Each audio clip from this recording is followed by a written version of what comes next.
So today we're going to take a look at some book recommendations that every Christian visionary should consider reading to grow spiritually. Welcome to Cure for the Soul, providing Christians called to the marketplace with soul-transforming teachings, resources, and programs to help you to grow spiritually, get unstuck, and live a faith-driven life on purpose through biblical principles and soul work. Make sure to check us out at cureforthesoul.com.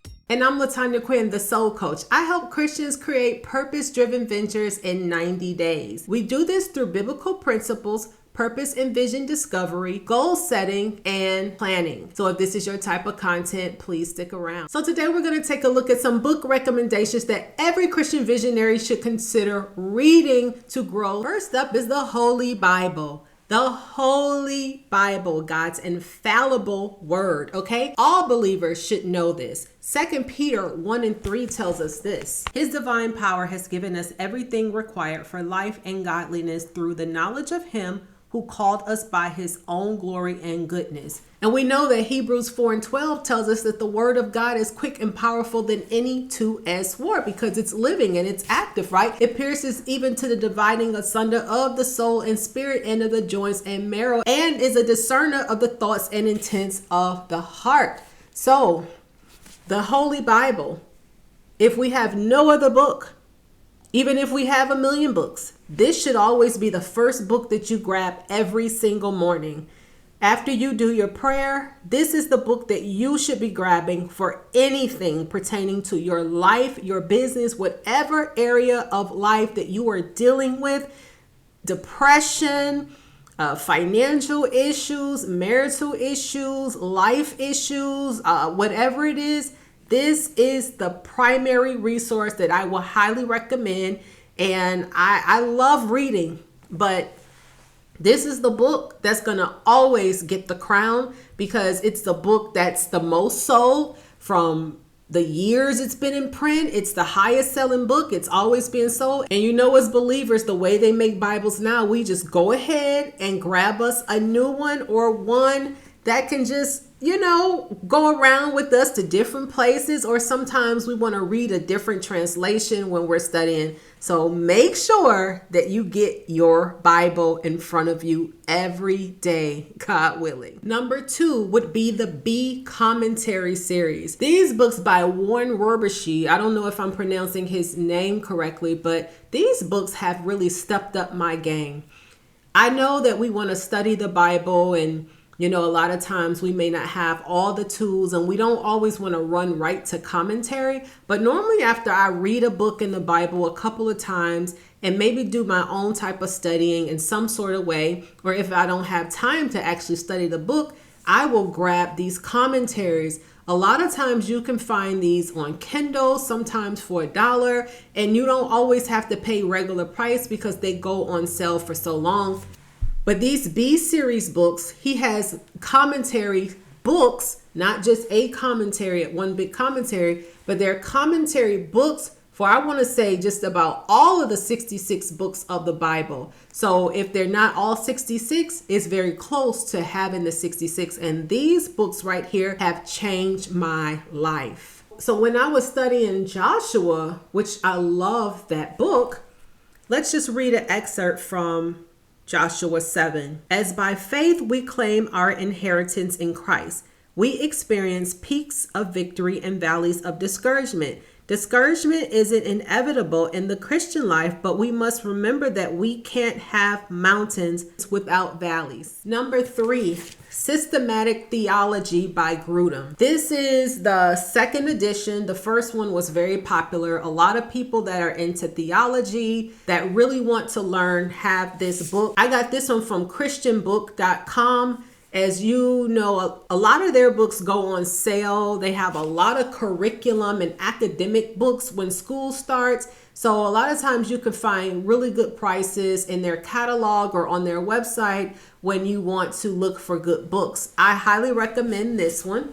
I read a lot of this book, believe it or not. I've read a lot of this book.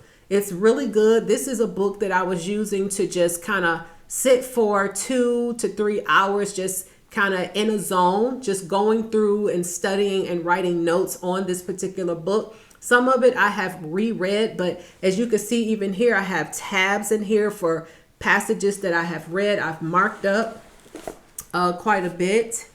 But if you really want an understanding of God in a real way, I highly recommend getting you a book on systematic theology. It's different types of this book breaks it down in a systematic way, more or less by topics and categories. So let me read this. This is page 319. First, it is important to affirm that each person is completely and fully God. That is, that each person has the whole fullness of God being in himself. The Son is not partly God or just 1/3 of God, but the Son is wholly and fully God, and so is the Father and the Holy Spirit. This is page 319. Point number 6, where it says, what is the relationship between the three persons and the being of God? It is breaking down in more detail about the triune God that we serve, but that was just an excerpt in a sentence out of a whole entire book. Also, The Spiritual Man by Watchman Nee. This is a Kindle version of the book, and this is under the Soulish Christian. I'm just reading just a couple of sentences. This is on page 186 on the Kindle version, and it has 267 pages. And I've read this book twice. It says, the defiled old man within the believer has become dead indeed, yet his soul is still the strength of his living. He is freed from the sinful nature, but the self-life still exists. Therefore, he cannot avoid being soulish. Although the old man no longer directs the soul is still the strength of his living. All right, and that's The Spiritual Man by Watchman Nee. That book helped me out at a time where the Lord was taking me deeper into an understanding of him. For those that believe in a tripart man, this book is going to crack it wide open for you. Some people only believe in the dichotomy. I believe that we're made of the spirit, the soul, and the body. I'm not one that believes that the soul and the spirit is the exact same thing. So if you're someone that believes in a triune man, as far as a three-part being, as opposed to a dichotomy where the soul and spirit is just one thing, this book is going to really help you to get some clarity about your soul and your spirit life. Also, The Life Essentials by Tony Evans. I actually took a course on this at his church. It literally changed my life. Going through this book as a course as well as reading it, oh my goodness, it changed my life. So here is some of the table of contents in which you can get a little bit more familiar with what's covered in the book. Chapter 1, the importance of spiritual growth. Chapter 2, conversion, the foundation of spiritual growth. Chapter 3, identity, the key to spiritual growth. Sin, the hindrance to spiritual growth. And you can get the rest. It has 16 chapters in here. And like I said, I took a course at his church as a new member, and it changed my life. This was an excellent book. I highly recommend it to any believer that needs to grow spiritually, which is all of us. So this is on page 162, Life Essentials for Knowing God Better, Experiencing God Deeper, Loving God More. So if we are not growing as we should, even though Jesus came to give us not just life, but abundant life, then maybe it's because we have messed up our relationship with him or traded it for something less. Spiritual growth is progressively learning to let Christ live his life through us, and that only happens by relationship. Again, that's Tony Evans, Life Essentials for Knowing God Better, Experiencing God Deeper, Loving God More, location 162. I also enjoyed Tony Evans's Detour book. As we know, Pastor Tony Evans, Dr. Tony Evans, he has a ton of books, and I really enjoyed reading this one on detours. Detours, The Unpredictable Path to Your Destiny by Dr. Tony Evans. This is location 576. You and I can read our Bibles, go to church, participate in edifying conversations, and all the while feel that our spiritual hearts are fine. We can wave our hands in the air, sing praises like everything is great, and we may even believe it ourselves. But God knows the true state of our heart.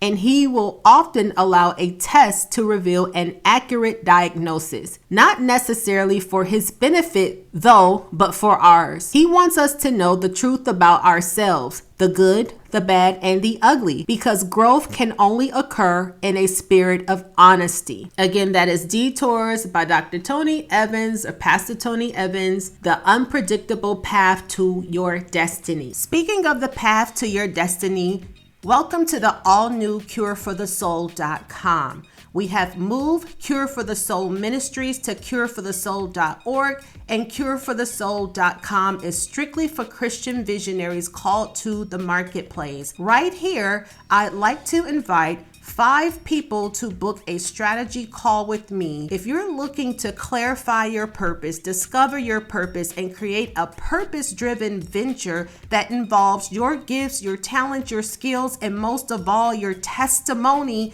we're going to work together one-on-one for 12 to 16 weeks so that we can unpack and get you unstuck to the path of your destiny. Click this link right here where it says book my free strategy call, and you'll go on over to dreambiggoals.com.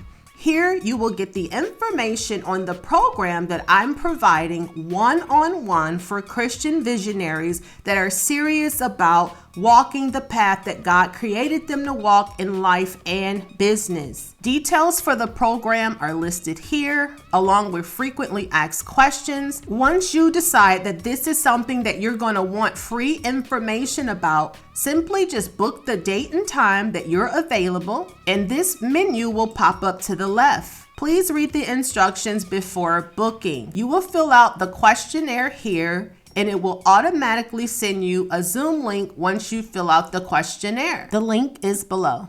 So this book right here, The Power of the Praying Woman. Some of Stormy's other books, I got those in paperback, but this one has like a very soft cover, and it's a keepsake. It's not just a book. It's like a really good keepsake that you can go back to occasionally. And what I love about this book by Stormy Omartian, she makes a series of books for prayer. So if you're a husband, there's a book that you can read from her directed towards praying for your wife. It covers areas of your wife's needs that you would never know possible. I'm gonna be honest, a lot of people make prayer books now kind of similar almost to what she was doing, but she was doing this before everybody else started kind of making their impact in the same way. But nonetheless, it's okay if she influenced other people because they're just as beneficial. And I love to be able to find prayers that align with doctrine, where we can pray prayers based on things that we never even considered praying about. This changed my prayer life years ago, and it is a keepsake. So I highly recommend the books from her series. If you are a man, you can pray for your wife. If you have children, you can get the children's edition so that you could pray for your children. It is a beautiful series of books, and I love Stormy's writings as well. So I'm going to read on page 181. And this is the 7 good ways to get free of negative emotions. Refuse to be dissatisfied. It's easy to focus on the negative and look for everything that's wrong with your life. But when you have constant unrest because we are never at peace, it not only makes us miserable, it makes everyone around us miserable too. There is nothing wrong with wanting things to be different when they need to be. But when the attitude becomes a way of life, we sacrifice our peace. This is on page 181 under the 7 good ways to get free of negative emotions. So here's another book by Stormy right here called Lead Me, Holy Spirit. This was a really good read for me. This is a book that I would also recommend for growing spiritually. This is on page 37, Led to be Filled. You must not see Jesus as your Savior only and nothing else, even though that would be more than enough. You must also see him as the one who empowers you to live the life God has for you. The way he does that is by giving you his Holy Spirit to spring up in you like a well that never runs dry. Only this water is spiritual and eternal, and is continuously fresh and flowing. and it brings you everything you need for life. Stormy Omardian, lead me, Holy Spirit, longing to hear the voice of God. This book by Elmer Towns, Fasting for a Spiritual Breakthrough.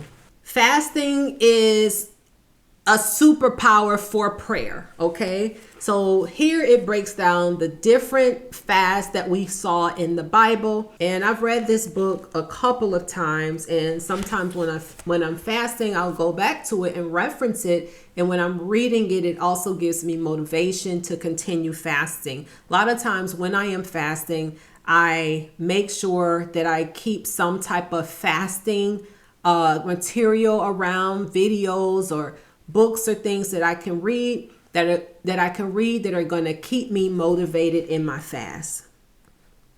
This is page 31 that I am reading here, and this is chapter 2. This is talking about the disciples' fast. Some people are unable to quit smoking or break their homosexual relationships. Although they weep, pray sincerely, and seek deliverance, they remain in bondage. The disciples' fast deals with these kinds of bondages. You are wrestling for self-control of your life when you enter the disciples' fast. By controlling what you eat, you determine that you will control your life for God's purposes. When you make a vow and reinforce it with the disciples' fast, you move into the strength of decision making. You give up necessary or enjoyable food as a demonstration of the commitment of your will. When you make a choice to fast, you strengthen yourself to stand against a force that has enslaved your spiritual appetite. This is fasting for a spiritual breakthrough. A lot of times people talk about fasting, but have never studied the fast in the Bible. They know of one fast this way, or they just put it as a general fasting. But in this book, in which I have studied and read about, he's breaking down the different kinds of fasts that may be beneficial to each of us as believers based upon the struggles or the strongholds that we are in. And over here, I'm going to always keep it holistic, because there's no such thing as having a successful business, a venture, a ministry, or whatever it is without our lives behind the curtain being right. Our soul has to be right. Our mind has to be renewed. We have to be diligent people working at this thing all the time. Now, we're not working for our salvation. We know that. But at the same time, leaders are readers. It behooves me when I hear about business people that say they have businesses or want to have businesses, but they don't read. We have to read. I don't care if you read the Bible over and over throughout the year, and that's your only form of reading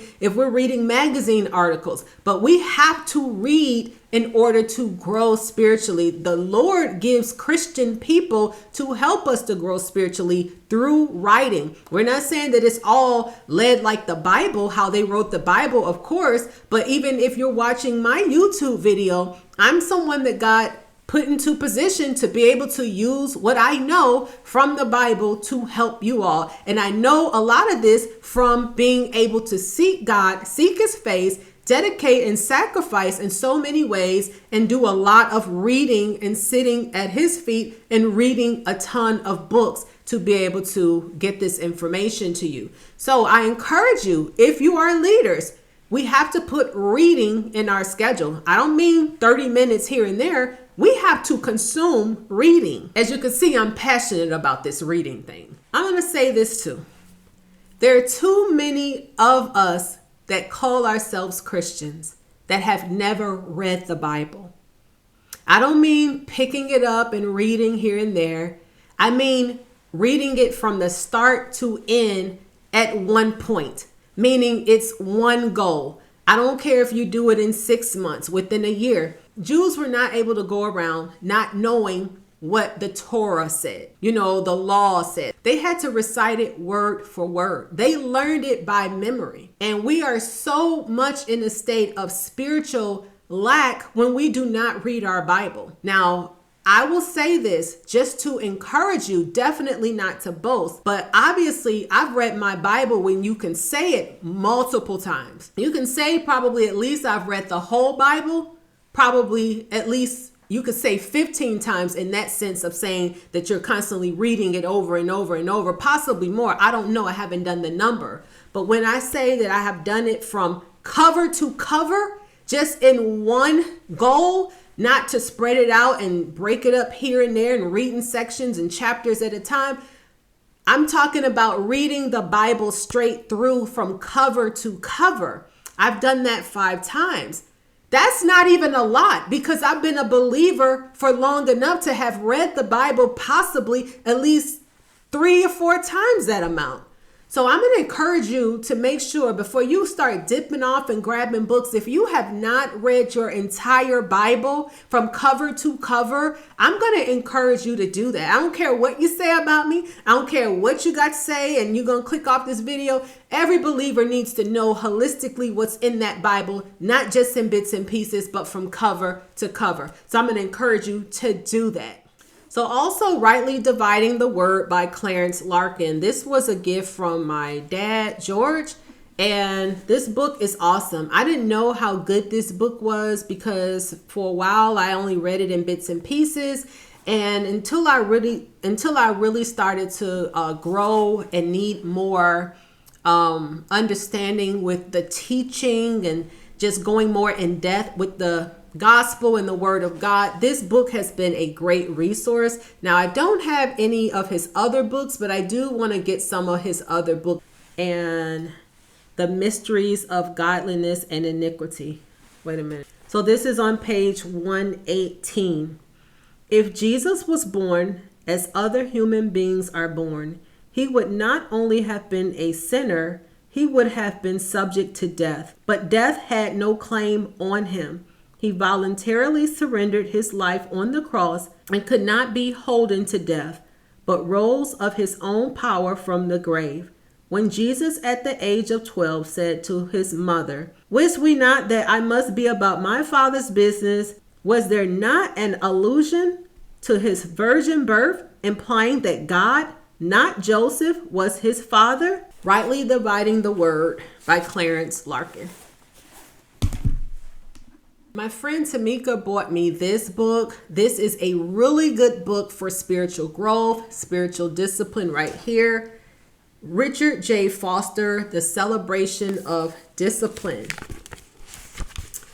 And it breaks down all the spiritual disciplines like fasting, solitude, just different fasting, solitude, service, prayer.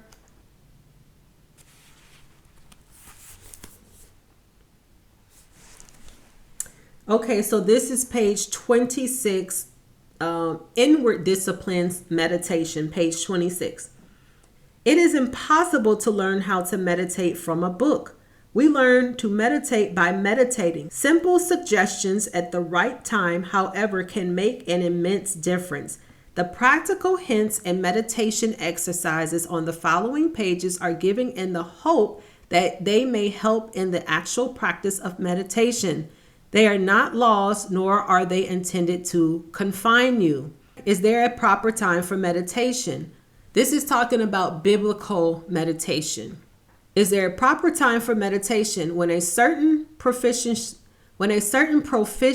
has been attained in the interior life? It is possible to practice meditation at any time and under almost every circumstance. So this is page 26 under Celebration of Discipline. This was a book that I read years ago by Michelle McKinney Hammond. Michelle McKinney Hammond was extremely popular in like the 90s, the early 2000s and things like that with her books. Like she has a plethora of books, especially for the single Christian woman. Her books have ministered to me in so many ways. This is a book that I read years ago, but it's called Get Over It and On With It: How to Get Up When Life Knocks You Down. This is chapter 4, Build Your House. None of us really get to run from our troubles. We, like Elijah, are forced to rest and then face where we really live. After the Israelites were taken into captivity by the Babylonians, remember that 70-year rest the land of Israel finally received? The first thing that God told them to do was to build houses on their captive soil and dwell in them. I can imagine their reaction to his instruction. What? You mean we should set up shop in the middle of a situation we don't want to be in? We just want to get out of here. I'm not going to read the rest, but just wanted to give a little rundown about Michelle McKinney Hammond's book, Get Over It and On With It. So this next book I'm going to talk about, it's not a biblical book. It's not a spiritual book. It's a practical book. I was starting to read this book as well. This is from the late wife of Sean Isaacs. This is Deborah Isaacs and Sean Isaacs. This is a really good read for anyone. She fought cancer and won, I believe it was 5 times. This is a really good book. I highly recommend for anyone struggling with anything chronic. And even if you're not struggling with anything chronic, just the life that she mapped out in here and how she found out about the cancer initially and how she fought it and all that she went through in the journey. I want to recommend this book to anyone, especially this is supporting another brother in Christ. Pastor Sean Isaacs has a YouTube channel, The Wisdom Coach as well. So this is a good read. If you want to get just kind of more in tune with your health, keeping an eye on your body by making sure you nourish it and juice and put the right nutrients in it and just check in on yourself. This is a book that I would recommend right here. So this is lesson 6, Action and Results Builds Confidence. I was facing a possible terminal disease and I was frightened. I was entering a world of unknowns. I knew absolutely nothing about cancer. I did not know what to expect in terms of treatment options or how long I had to live.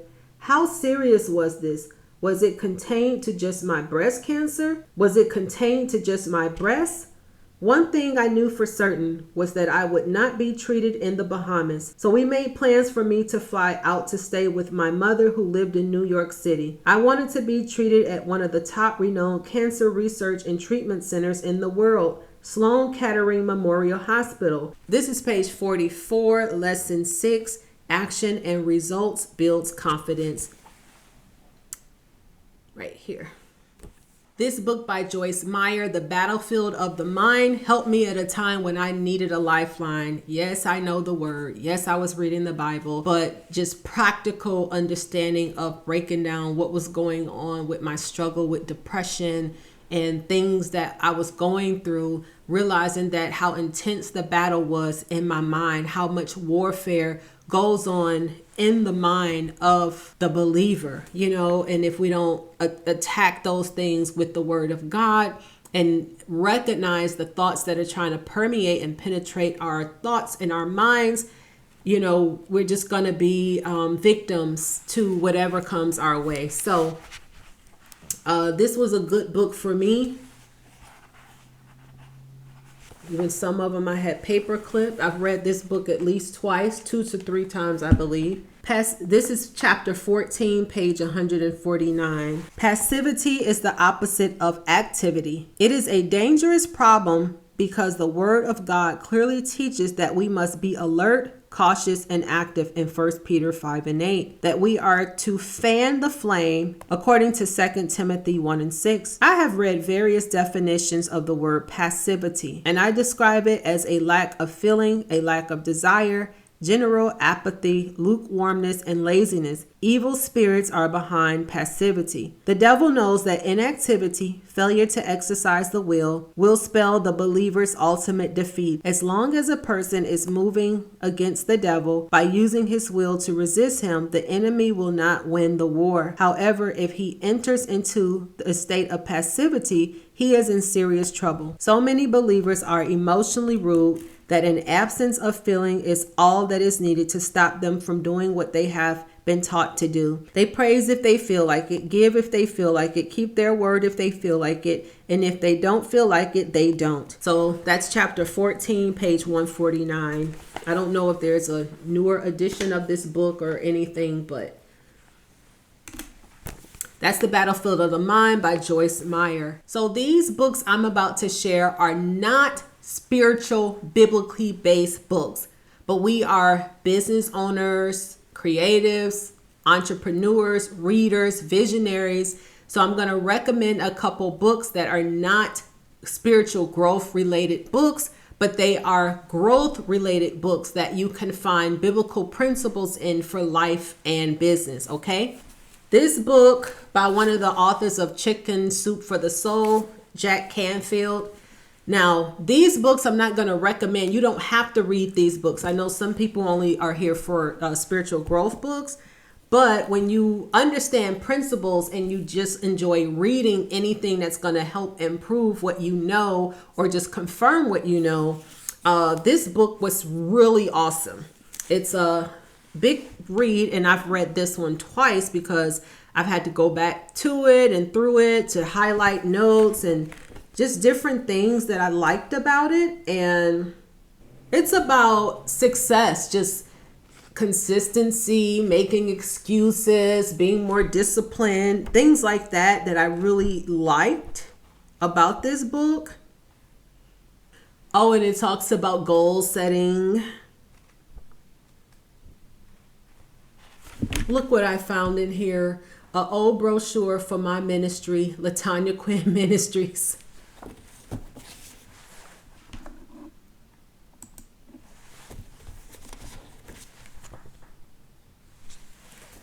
Okay, so let me see if I can find something that I highlighted. So this is principle 59 on page 398.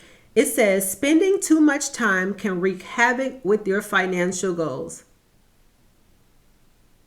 How much did you spend last year? Spending too much can wreak havoc with your financial goals. It keeps you in debt, prevents you from saving as much as you could, and turns your focus to consumption rather than to wealth creation and accumulation. If you can't seem to curb your spending, try this exercise. Go through every closet, drawer, and cabinet in your house and take out everything you haven't used in the past year. This includes clothes, shoes, jewelry, utensils, electronics, sheets, towels, blankets, sporting equipment, audio cassettes, CDs, videos, games, toys, and auto accessories and tools. Anything and everything you spent money on but didn't use it in the last year. Gather it all together in one place, such as your living room, family room, or garage. Then add up the price you paid for each and every item. These are just really good principles, really good, just basic life principles that make sense. I really like this. So The Magic of Thinking Big. This is one of the first books that I ever read in this particular lane, in this particular category: business motivation, life motivation, personal development. And this is one of the books, along with Napoleon Hill's Think and Grow Rich. Those books helped me to really set the tone of being an achiever. I've always loved learning, and I love reading what I want to read. I mean, obviously you have to read whatever in school, but to be able to read things that lit up my brain, this started it off right here. So this is page 23, Believe and You Will Succeed. Isn't it surprising to you that most people understand so little about why people act as they do, even though they are surrounded by people all their lives? Most people are not trained observers. One important purpose of this book is to help you train yourself to observe, to develop deep insight into human action. You'll want to ask yourself questions like, why is John so successful and time just getting by? Why do some people have many friends and other people have only a few friends? Why will people gladly accept what one person tells them but ignore another person who tells them the same thing? This is page 23 on The Magic of Thinking Big. Again, really good principles for life and business. I know that all the books that I shared may not be your cup of tea, but I just wanted to share some of the books that helped me to grow as a Christian in business, as well as to grow spiritually. Now, on the heels of these books, my book will be coming out, God willing, 2024. I encourage you, if you are a reader, to just stay updated with the list here so that you can stay in the know of knowing when that book will be dropping. And just continue to pray for me that it gets finished and the right things are going to be put in there for such a time as this.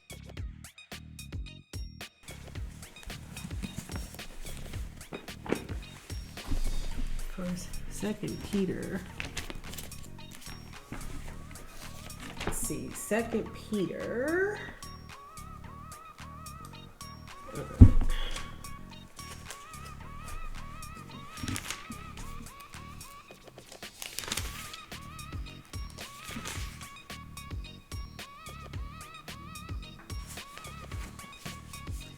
And if you like this video, don't keep it to yourself. Share it with another Christian visionary. And don't forget to like, comment, share, and subscribe. God willing, I will see you on the next one. And if you like this video, don't forget to check out the other videos that I left right here.